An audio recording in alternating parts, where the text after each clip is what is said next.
এই ধরনের যোগ থাকলে জন্মছকে সেই ব্যক্তি সফলতার শিখরে পৌঁছবেই। হ্যাঁ, স্ট্রাগল হবে, প্রচণ্ড পরিমাণ সংগ্রাম হবে।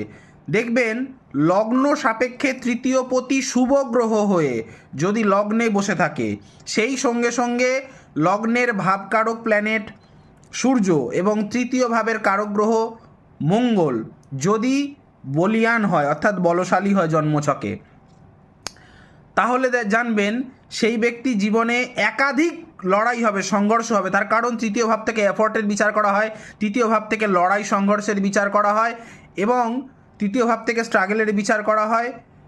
আর লগ্ন থেকে যে কোনো জিনিসের সফলতা সেই ব্যক্তির ব্যাপারে, তাহলে সংঘর্ষপূর্ণ জীবন, তবে এরা ধীরে ধীরে সফলতার শিখরে পৌঁছবেই এবং এদের শারীরিক উন্নতিও হয় এবং আর্থিক জ্ঞানও হয়, তবে মানসিক শান্তি থাকে না।